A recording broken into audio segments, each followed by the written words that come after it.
एक महत्त्वाची बातमी पाहूयात। बीडच्या अंबाजोगाई औषध घोटाळ्यानंतर आरोग्य विभागाने मोठा निर्णय घेतलेला आहे।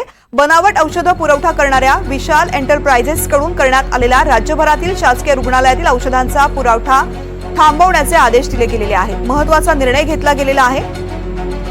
बनावट औषधांचा पुरवठा झाल्यानंतर विशाल एंटरप्राइजेस कडून जी औषधं राज्यभरामध्ये पुरवली जातात तो पुरवठा थांबवण्याचा निर्णय घेतला गेलेला आहे।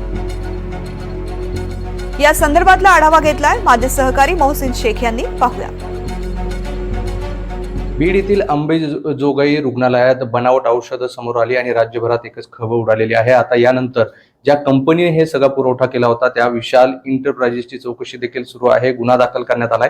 माझ्यासोबत छत्रपती संभाजीनगरचे सुक्रे सर आहेत। सर, आपल्या रुग्णालयातून विशाल एंटरप्राइजेसने काही औषधांचा पुरवठा केला होता का आणि त्यानुसार आता पुढची प्रक्रिया काय सुरू केली आहे? आपल्याकडं विशाल एंटरप्राइजेस कोल्हापूर यांनी 33 प्रकारची औषधं पुरवठा केलेली आहे। परंतु अंबाजोगाईमध्ये जे प्रकरण घडलंय आणि त्याच्यामध्ये जे 2 ड्रग्ज आहेत, त्यामध्ये अजिथ्रोमायसिन 500 मिलीग्राम आणि मेट्रोनिडाझोल 400 मिलीग्राम हे जे औषधे आहेत, तर त्याचा पुरवठा मात्र आपल्या संस्थेत झालेला नाही। आणि ही जे 33 प्रकारची औषधं आहेत, तर याच्या संदर्भामध्ये आता आम्ही त्याचा वापर बंद करत आहोत शासनाच्या निर्देशानुसार। आणि ही सर्व औषधी आम्ही एक प्रिव्हेन्शन म्हणून FDA कडे तपासणीसाठी पाठवणार आहोत। उद्यापर्यंत हे सर्व आम्ही FDA ला पाठवूत आणि FDA कडून अपेक्षा करूत की लवकरात लवकर ते आम्हाला त्याचा रिपोर्ट द्यावा, जेणेकरून त्याचा वापर आम्हाला पुन्हा सुरू करता येईल। आणि मी हे स्पष्ट करू इच्छितो की या 33 औषधापैकी कुठल्याही औषधाचा कुठल्याही पेशंटला त्रास झालेला नाही, कुठली रिॲक्शन नाही।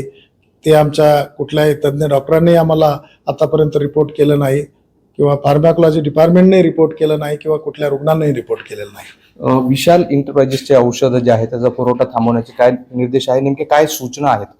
नाही, या कंपनी मार्फत पुरवठा झालेला आहे, त्यामुळं पेशंटच्या जीवाला कुठलाही धोका होऊ नये आणि एक सावधगिरी म्हणून जबाबदारीनं ही कार्यवाही करण्यात येत आहे की ही जी औषधं त्यांनी पुरवठा केलेली आहेत, तर ते जोपर्यंत त्याचं FDA कडून कुठलंही सर्टिफिकेट आपल्याला प्रमाणपत्र मिळणार नाही तोपर्यंत आपण ती थांबवावी असे निर्देश आहेत।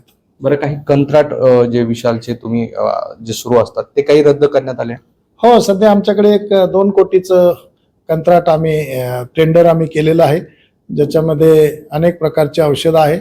त्याच्यामध्ये 5 कंपन्यांनी भाग घेतलेला आहे, ज्याच्यामध्ये विशाल एंटरप्राइजेस सुद्धा एक आहे। तर आम्ही त्यांना याच्यातून वगळणार आहोत, कारण की आम्ही कुठल्याही प्रकारचा धोका पत्करणार नाही, पेशंटच्या जीवाला कुठल्याही प्रकारची हानी होऊ नये यासाठी हे पाऊल आम्ही उचलणार आहोत। धन्यवाद सर। हे होते सुक्रे सर। आणि राज्यभरात आता विशाल एंटरप्राइजेसने ज्या ज्या रुग्णालयात औषधांचा पुरवठा केलेला आहे तो थांबवण्यात आलेला आहे।